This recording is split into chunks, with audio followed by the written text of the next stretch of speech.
Hello student, last topic में class में हमने डिस्कस किया था फीडबैक सर्किट और feedback circuit in operation amplifier and why we use negative feedback in operation amplifier.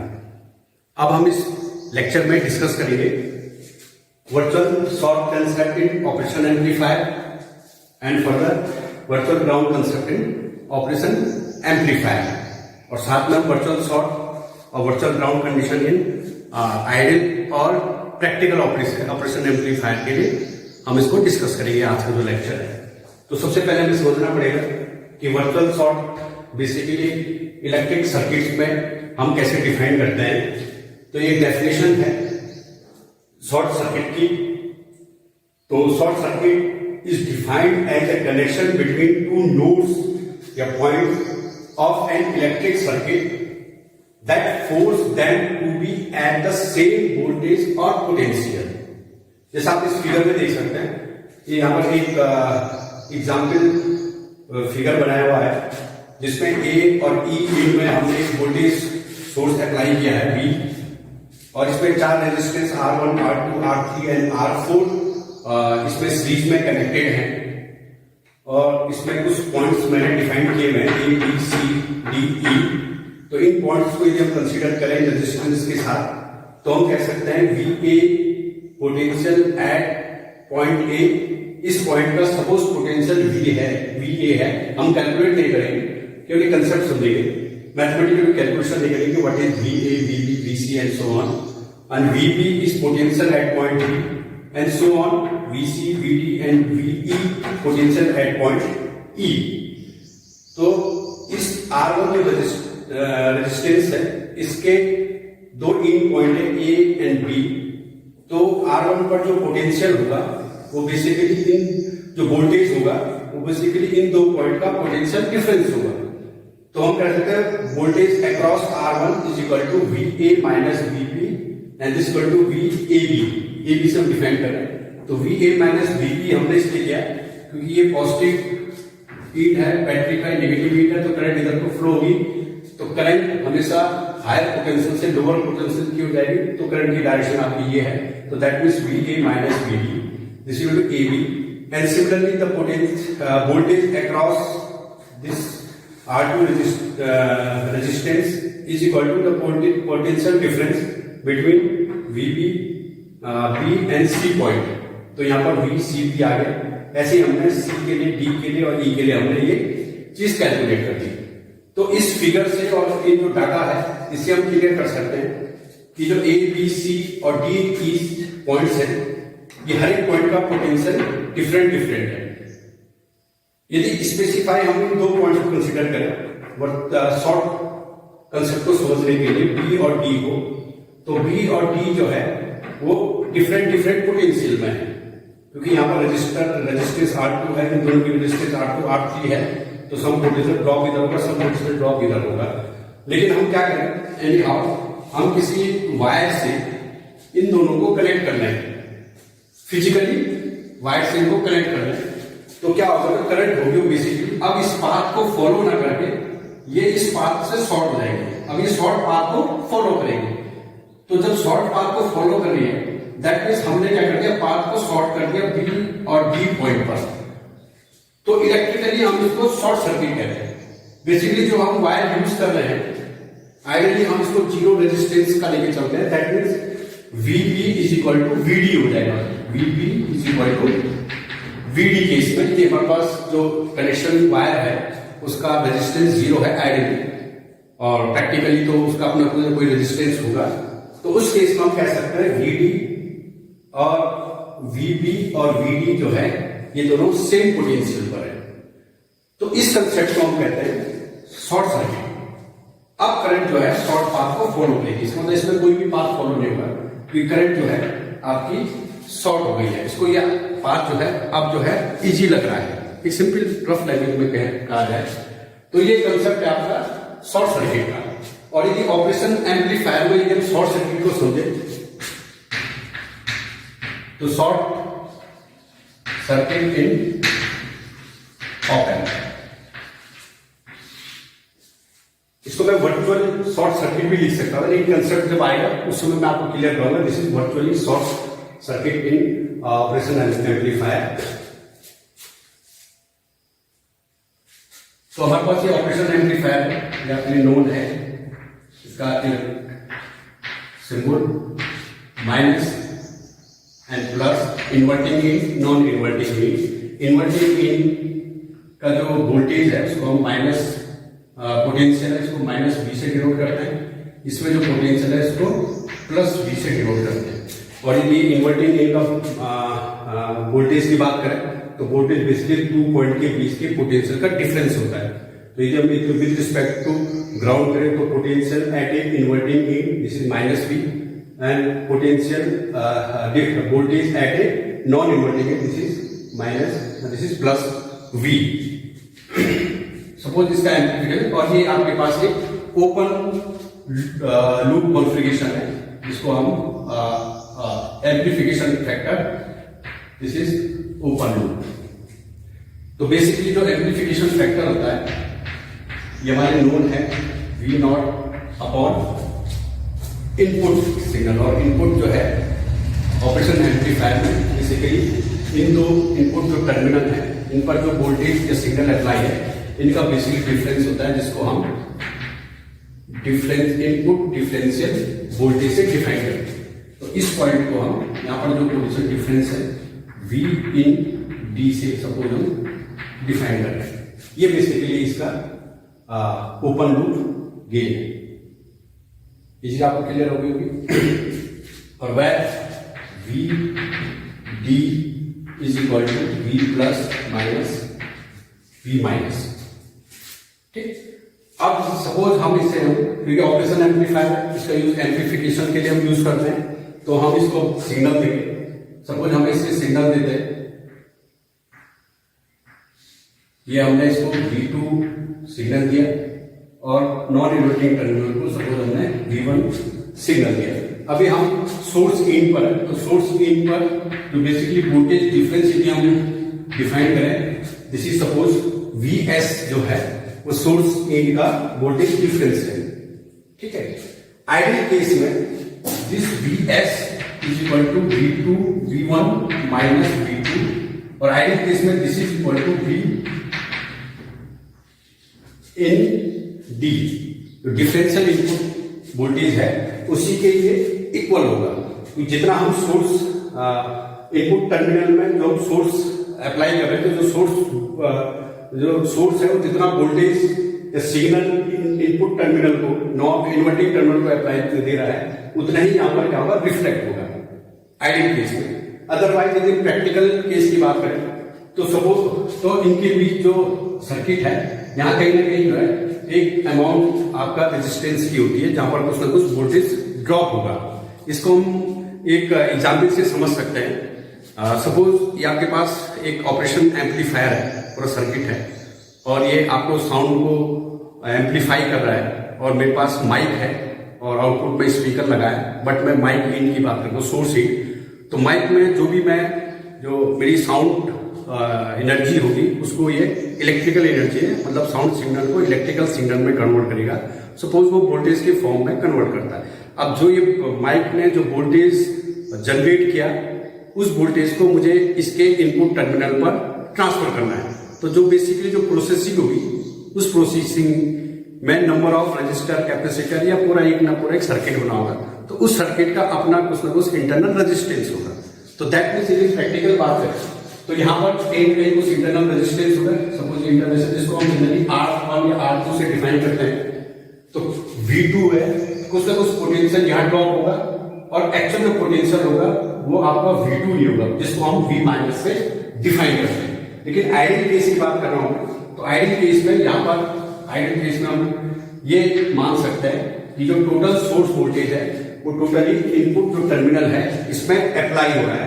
तो इस केस में इनका जो डिफरेंस होगा वही डिफरेंस जो है इनपुट टर्मिनल में भी होगा डिफरेंस। ये सब मैं आइडियल केस की बात कर रहा हूं, क्योंकि हम आइडियल ऑपरेशन एम्पलीफायर की बात करें तो सारी केसेस हम आइडियल की तरह ट्रीट करेंगे। तो इसके बाद Vs is equal to V in D हो जाएगा, तो डिफरेंशियल इनपुट है इसके इक्वल हो जाएगा। In second, in ideal op-amp, we know that जो ओपन लूप गेन होता है, और ये बेसिकली क्या V naught upon V ending, ये बेसिकली आपका इन्फिनिटी होता है। ये कैरेक्टरिस्टिक है ऑपरेशन एम्पलीफायर की, जिसमें आइडियल ऑपरेशन एम्पलीफायर का जो एम्पलीफिकेशन फैक्टर या ओपन लूप जो गेन है वो हमेशा इन्फिनिटी होता है। तो इस केस में V naught upon V input, differential input, this is equal to infinity. तो इस इक्वेशन को इन्फिनिटी होने की, जब केवल इसको फोकस करें कि ये टर्म कब इन्फिनिटी होगा, तो इसके दो केस होते हैं। First case if v is equal to infinity, और second case if v in जो डिफरेंशियल इनपुट है दिस इज इक्वल टू 0। ये दो केस यदि फर्स्ट केस अप्लाई हो, उस केस में टर्म्स इन्फिनिटी हो सकता है। दैट मीन्स जो ऑपरेशन एम्पलीफायर का आइडियल एम्पलीफायर का ओपन लूप गेन है वो इन्फिनिटी है, तो उसको फुलफिल करने के लिए V naught is equal to infinity होना चाहिए, और जो आउटपुट है वो आपका इन्फिनिटी होना चाहिए। या आपका जो इनपुट में हम सिग्नल दे रहे हैं उनका जो डिफरेंस है, जो इनपुट डिफरेंस वोल्टेज है वो आपका 0 होना चाहिए। तो इन दो केस पर हम फोकस करते हैं कि कौन सा केस बेसिकली या मैथमेटिकली या प्रैक्टिकली आपके जो है गेन को इन्फिनिटी करता है।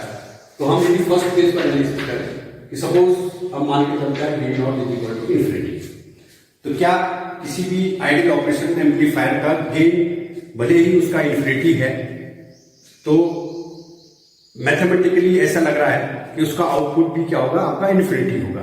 बट इस चीज को समझने के लिए कि आउटपुट वाकई में इन्फिनिटी पॉसिबल है कि नहीं है, तो ये चीज समझने के लिए हम फिर फोकस करेंगे इसकी एक another property, ideal voltage transfer curve पर।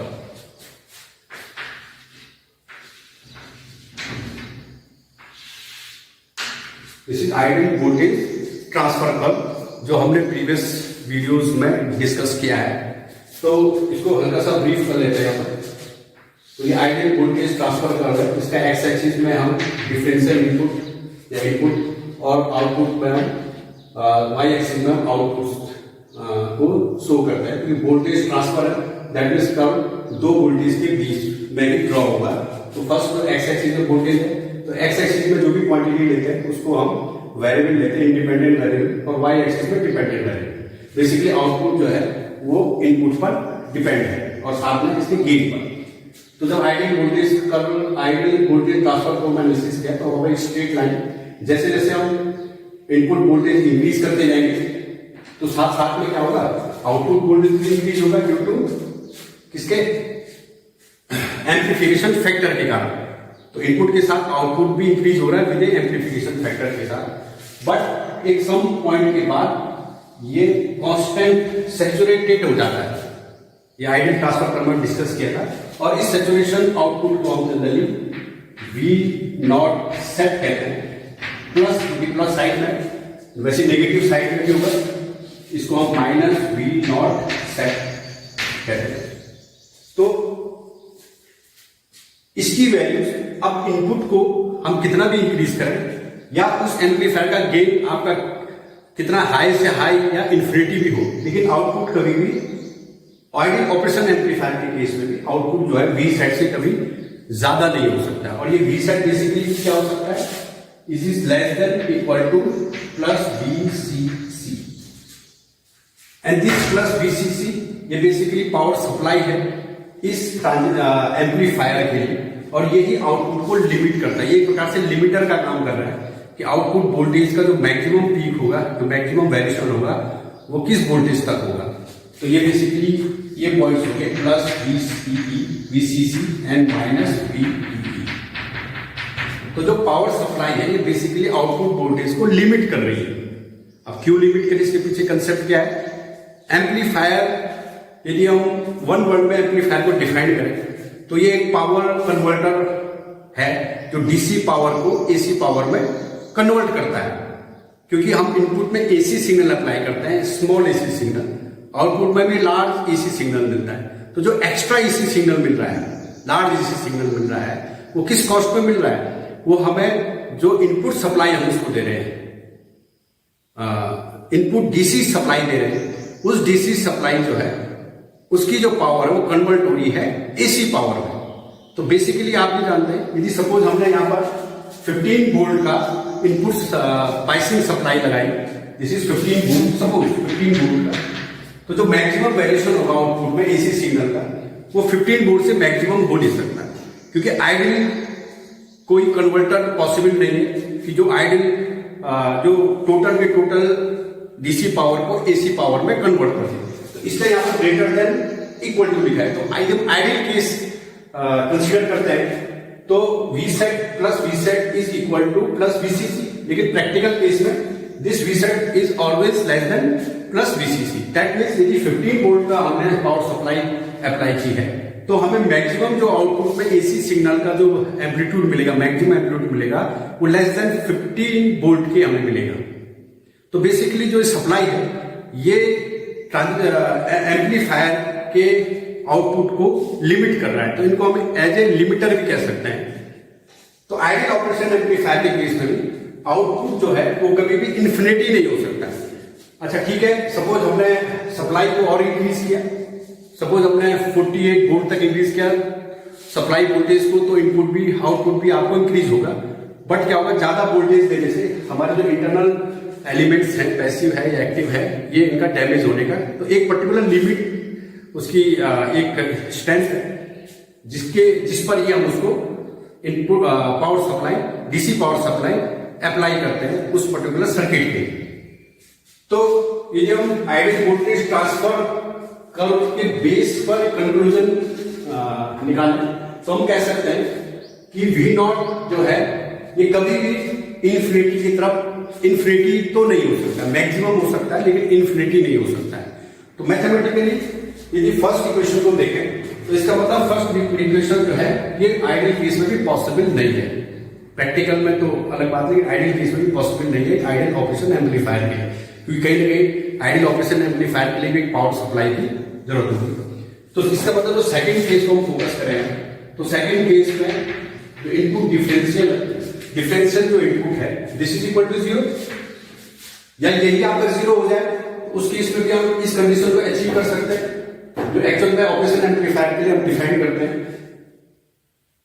अच्छा, इसमें एक चीज और कि आउटपुट भले ही आपका इन्फिनिटी ना हो लेकिन आउटपुट हमेशा फ्लक्चुएट करेगा। किसके लिए? ओपन लूप के लिए आउटपुट क्या करेगा? फ्लक्चुएट। लिमिटेड तो हो गया लेकिन आउटपुट फ्लक्चुएट करेगा, क्योंकि इसका गेन जो है वो 0 टू इन्फिनिटी फ्लक्चुएट कर रहा है। गेन आपका जो है वो कंट्रोल में नहीं है, तो आउटपुट आपको मिलेगा बट फ्लक्चुएट करेगा। तो ओपन लूप जो एम्पलीफायर है उसकी ड्रॉबैक्स भी है। अब हम फिर इसी टॉपिक में आते हैं। तो V जो डिफरेंशियल इनपुट है यदि आपका 0 हो जाता है, इस केस में हमें ये कंडीशन अचीव हो जाएगी। तो इस केस के लिए V plus minus V minus is equal to आपका 0 होना चाहिए बेसिकली, और this is equal to V plus is equal to V minus, या आप कह सकते हैं V minus V1 is equal to V2। Basically इस कंसेप्ट को यदि हम यूज करें तो V plus minus V plus is equal to V minus, that means जो इनपुट टर्मिनल है इन्वर्टिंग और नॉन इन्वर्टिंग, इनके जो पोटेंशियल है, इस एक का जो इनपुट टर्मिनल का जो पोटेंशियल है V माइनस, और इन नॉन इन्वर्टिंग टर्मिनल का जो है V प्लस, ये बेसिकली आपस में सेम है या they are in at a same potential.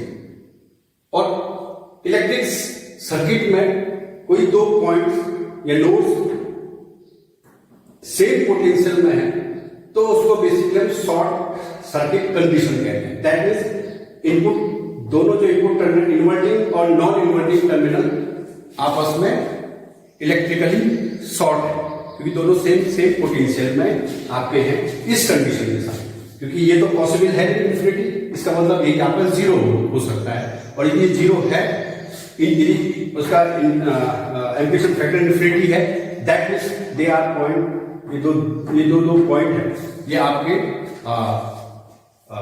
Same potential पर ये आपके शॉर्ट है। अब इस वाले कंसेप्ट में हम फिर से एक बार फिर कंसीडर करें तो यहाँ पर बी और डी को शॉर्ट करने के लिए हमने एक फिजिकल वायर से कनेक्ट किया था। ये वायर हमने कनेक्ट किया फिजिकल वायर, जिससे करंट को एक पाथ मिल गया है। तो करंट आप इस वायर से फ्लो होके शॉर्ट पाथ को फ्लो होगी। बट यहां पर आप देख सकते हैं, यहां पर कोई फिजिकली वायर से हम कनेक्ट नहीं कर रहे हैं, बट ये दोनों पॉइंट अभी भी सेम पोटेंशियल में, कोई प्रैक्टिकली हमने कनेक्ट नहीं किया, कोई फिजिकली या इंटरनली आपस में कोई कनेक्ट नहीं है। यदि आप इसका इंटरनल स्ट्रक्चर देखें तो बेसिकली ये जो एक इनपुट टर्मिनल एक ट्रांजिस्टर का बेस टर्मिनल है, और सेकंड जो इनपुट टर्मिनल है वो सेकंड ट्रांजिस्टर का बेस टर्मिनल है, और इन्हीं पर हम इनपुट अप्लाई करते हैं जिसको हम डिफरेंशियल एम्पलीफायर कहते हैं। तो फर्स्ट ये डिफरेंशियल एम्पलीफायर किया है। इसका मतलब ये दोनों जो पॉइंट्स हैं, ये टर्मिनल हैं, ये कहीं भी इंटरनली या प्रैक्टिकली या फिजिकली कनेक्टेड नहीं है, but they are at same potential. तो अब हम यदि सेम पोटेंशियल पर है तो हम बोल सकते हैं दे आर वर्चुअली शॉर्ट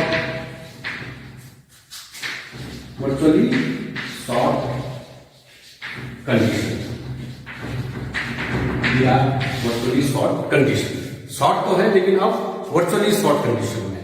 तो ये कंसेप्ट है आपका ऑपरेशन एम्पलीफायर में वर्चुअली शॉर्ट कंसेप्ट का, कि इनपुट दोनों इनपुट टर्मिनल ये हमेशा वर्चुअली शॉर्ट कंडीशन में होते हैं। एक इनपुट टर्मिनल का जो पोटेंशियल होगा वही दूसरे इनपुट टर्मिनल में रिफ्लेक्ट होगा। ये इसकी एक कैरेक्टरिस्टिक है ऑपरेशन एम्पलीफायर की, एक अनदर कैरेक्टरिस्टिक है। तो ये कंसेप्ट है virtually short circuit in operation amplifier में। अब इसी टॉपिक को हम यदि आगे बढ़ाएं वर्चुअल ग्राउंड कंडीशन में,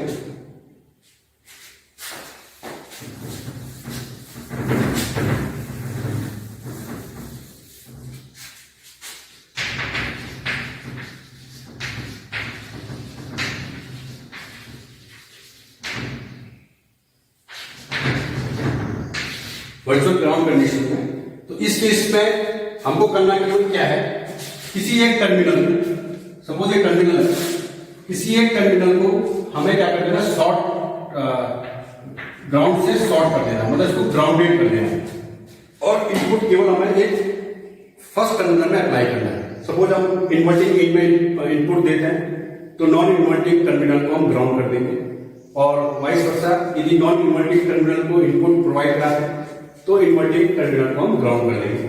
तो जैसे हम इसको ग्राउंड करेंगे तो ग्राउंड का जो पोटेंशियल है, बेसिकली ग्राउंड हम जीरो पोटेंशियल पर एज्यूम करते हैं, तो इसका मतलब V प्लस भी आपका क्या होगा, जीरो पोटेंशियल पर होगा, जो पोटेंशियल यहाँ पर वही यहाँ पर रिफ्लेक्ट होगा।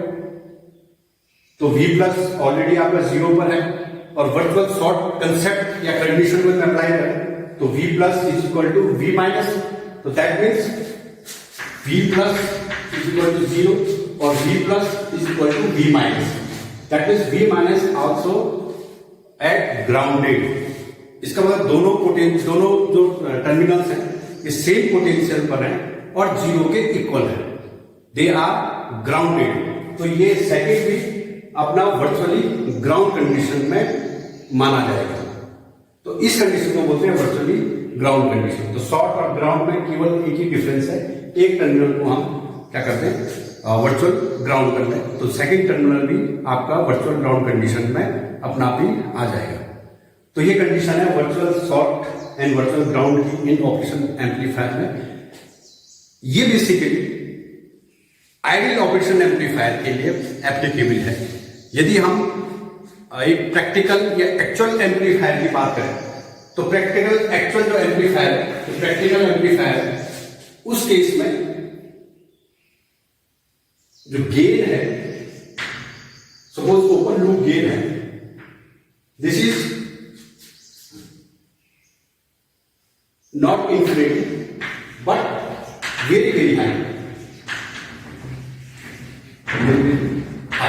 सपोज मैं 10⁻⁻⁶ मान लेता हूं, तो आइडियल केस में तो इन्फिनिटी है, लेकिन प्रैक्टिकल केस में गेन जो है वो कभी भी इन्फिनिटी पॉसिबल नहीं है, लेकिन उसका जो गेन है वो कंपैरेटिवली वेरी वेरी हाई होगा, सपोज 10⁻⁶ के रिस्पेक्ट में।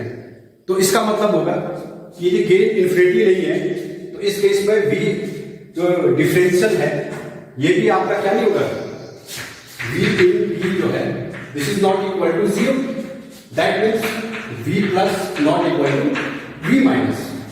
इसका मतलब ओपन लूप जो एम्पलीफायर है, प्रैक्टिकली ओपन लूप जो एम्पलीफायर है उसमें जो वर्चुअल शॉर्ट या वर्चुअल ग्राउंड का जो कंसेप्ट है वो एप्लीकेबल नहीं है, क्योंकि उसका जो गेन है वो इन्फिनिटी तो नहीं है लेकिन कुछ फाइनाइट वैल्यू है बट वेरी वेरी हाई है।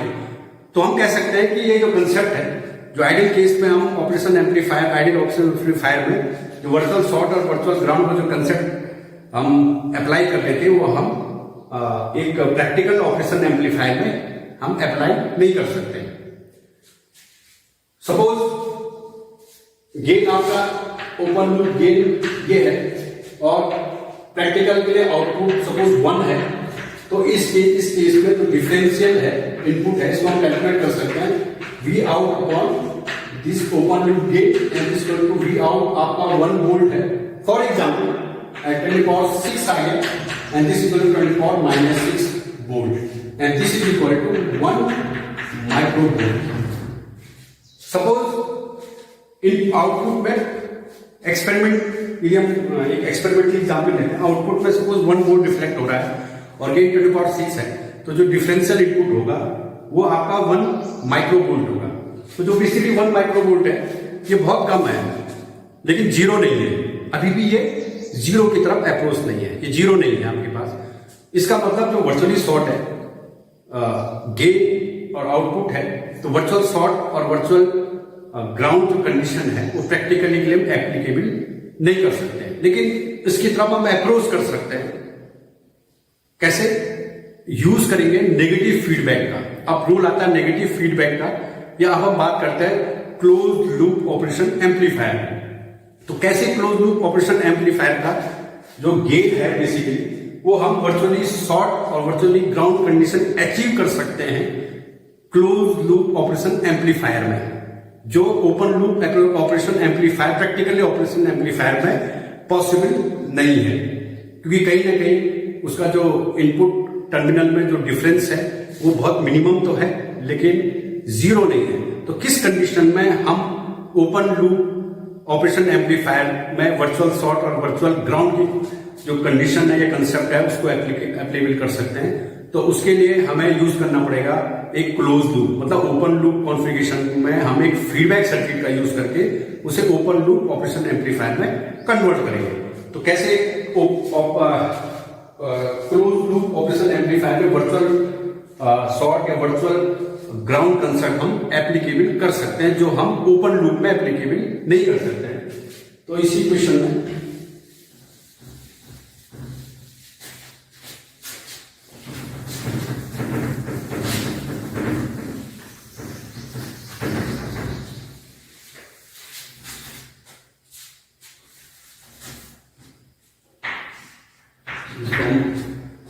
ओरिजिनल क्वेश्चन रख देते हैं।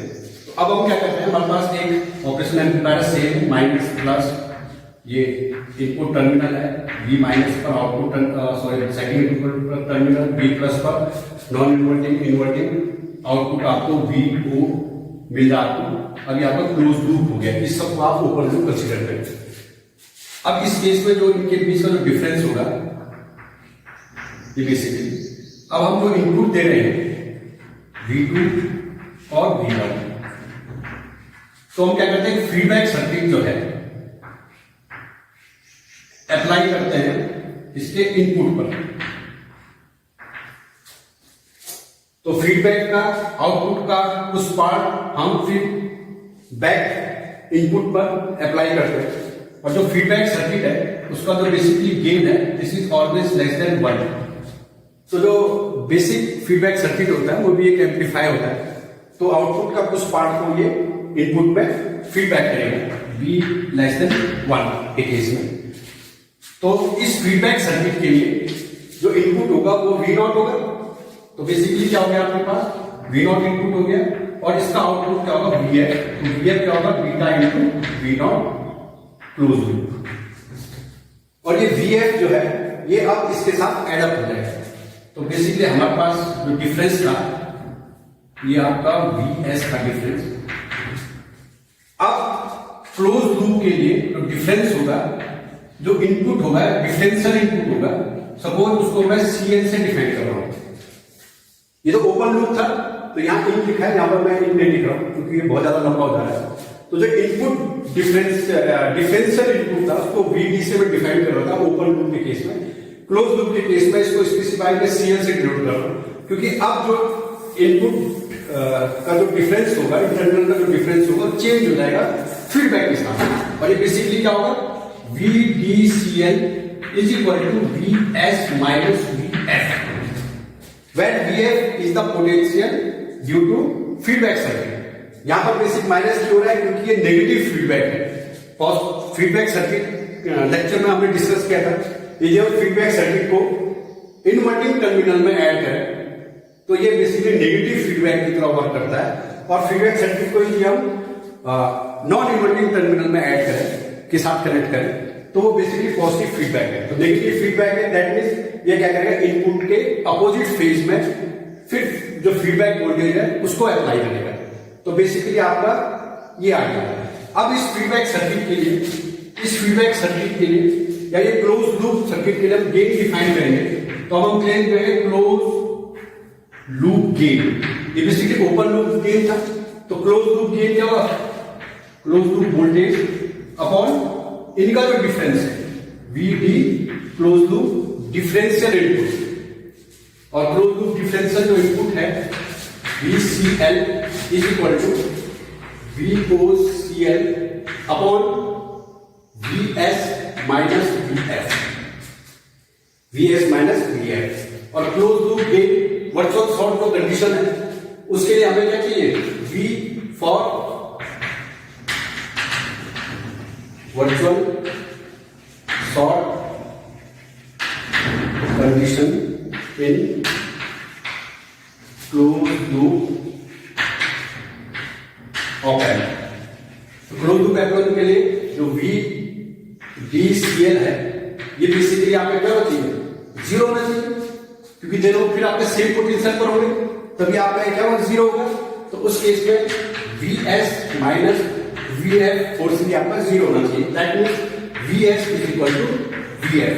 यदि ये कंडीशन सेटिस्फाई हो गई तो इस कंडीशन के सेटिस्फाई होने पर हम कह सकते हैं कि जो close loop operation, practical operation amplifier है, उसके जो दो टर्मिनल है, इनपुट टर्मिनल है, इन्वर्टिंग और नॉन इन्वर्टिंग, ये बेसिकली शॉर्ट सर्किट कंडीशन में है, ये वर्चुअली शॉर्ट कंडीशन में है, ये वर्चुअली शॉर्ट हम इनको कह सकते हैं। They are at a virtually short. और ये बेसिकली ये क्या फिजिकल इंटरप्रेट करते हैं कि जो आउटपुट है, आउटपुट का जो हम फीडबैक कर रहे हैं, तो जो फीडबैक वोल्टेज है ये बेसिकली इनपुट का, इनपुट साइड का जो डिफरेंस है उसके इक्वल हमने आउटपुट में देना है। सपोज हमारे पास VS जो है 2 वोल्ट हम अप्लाई कर रहे हैं और एम्प्लीफिकेशन फैक्टर सपोज इसका 10 है, suppose open loop amplification factor, sorry close loop operation factor this is 10 है, तो आउटपुट में आपको 20 वोल्ट आपको आउटपुट में मिलेगा। तो अब इस 20 वोल्ट का हमें कितना, सेम 2 वोल्ट हमने क्या करना है, फिर इसमें अप्लाई करना है। तो 20 वोल्ट को फिर हम क्या करेंगे, 2 वोल्ट में कन्वर्ट करेंगे। तो उसके लिए फीडबैक सर्किट है, तो फीडबैक सर्किट का बेसिकली जो एम्प्लीफिकेशन फैक्टर है they are less than equal to 1। तो इसका हम suppose B is equal to 0.01 है प्रैक्टिकल केस में, तो हम क्या करेंगे 20 का, सॉरी 0.1 है, ओनली 10%। तो 20 का ये 10% मीन्स 2 वोल्ट को आउट ऑफ फेज फिर इसमें इनपुट कर देगा। तो हमें 2 वोल्ट था, VS 2 वोल्ट था, तो VF भी आपका 2 वोल्ट हो गया। इसका मतलब फीडबैक सर्किट के सिलेक्शन को के बेस पर यदि फीडबैक सर्किट को हम सिलेक्ट करें या वेरी करें तो हम क्या कर सकते हैं, वर्चुअली शॉर्ट कंडीशन अचीव कर सकते हैं प्रैक्टिकल ऑपरेशन एम्पलीफायर में। यहां पर मैं आपको ये समझाना चाह रहा हूं कि फीडबैक सर्किट को वेरी करके, फीडबैक सर्किट हम किस प्रकार चूज करेंगे, फीडबैक सर्किट हमें ऐसे चूज करना है कि जो इनपुट, जो सोर्स वोल्टेज का डिफरेंस है, उसी डिफरेंस को ये आउटपुट से लेकर इनपुट में फिर फीडबैक कर दें। ठीक हो गया? तो उस कंडीशन पर हम कह सकते हैं कि जो practical close loop operation amplifier है उसमें जो दो इनपुट टर्मिनल है, इन्वर्टिंग और नॉन इन्वर्टिंग, ये दोनों इनपुट टर्मिनल जो है वर्चुअल शॉर्ट कंडीशन में है, जैसा कि हम आइडियल ऑपरेशन एम्पलीफायर में देखते हैं। इसका मतलब कहीं ना कहीं हम प्रैक्टिकल ऑपरेशन एम्पलीफायर से अप्रोच कर रहे हैं आइडियल ऑपरेशन एम्पलीफायर की तरफ, और यही हमारा एप्लीकेशन सिग्निफिकेंट भी है। ठीक है, तो इस पूरे डिस्कशन से एक चीज और हमें समझ में आती है कि जो नेगेटिव फीडबैक है उसका एक और बेनिफिट है। जो लास्ट लेक्चर हमने नेगेटिव फीडबैक में जब डिस्कस किया था, तो नेगेटिव फीडबैक का जो बेनिफिट्स हैं वो गेन को आपका कांस्टेंट करता है या गेन को कंट्रोल कर और वोल्टेज को आपका स्टेबलाइज करता है, फ्लक्चुएशन नहीं होती। जैसे आपने इसमें आइडियल वोल्टेज ट्रांसफर कर्व में देखा था कि ओपन लूप के केस में वोल्टेज आपका फिक्स तो हो गया, इससे ज्यादा बढ़ नहीं सकता, लेकिन फ्लक्चुएट कर रहा है क्योंकि वहां पर गेन भी फ्लक्चुएट कर रहा है। लेकिन नेगेटिव फीडबैक के यूज से जो बेनिफिट है वो एक वोल्टेज को कंट्रोल स्टेबलाइज करेगा, गेन को कंट्रोल करेगा, और साथ में जो बेसिक प्रॉपर्टी है आइडियल ऑपरेशन एम्पलीफायर की, वर्चुअल शॉर्ट दो टर्मिनल सेम पोटेंशियल पर, इसको भी फोर्सली अप्लाई करेगा in case of practical operation amplifier. तो ये फीडबैक सर्किट का बेनिफिट है। दैट मीन्स एप्लीकेशन बेस पर जब भी हम ऑपरेशन एम्पलीफायर को यूज करेंगे तो हम एक क्लोज लूप ऑपरेशन एम्पलीफायर ही हमारे लिए सिग्निफिकेंट है इन केस ऑफ एप्लीकेशन के बेस पर। तो ये टॉपिक था वर्चुअल शॉर्ट कंसेप्ट या virtual ground and feedback circuit कैसे प्रैक्टिकल ऑपरेशन एम्पलीफायर में वर्चुअल शॉर्ट कंसेप्ट को अप्लाई करता है या अचीव करने में हेल्प करता है। नेक्स्ट टॉपिक हम बात करेंगे एक अनदर पैरामीटर या अनदर प्रॉपर्टी ऑपरेशन एम्पलीफायर की, जिसमें हम inverting, non inverting, single ended input mode, double ended input mode, या हम कह सकते हैं working mode of operation amplifier को डिस्कस करेंगे। तब तक के थैंक यू।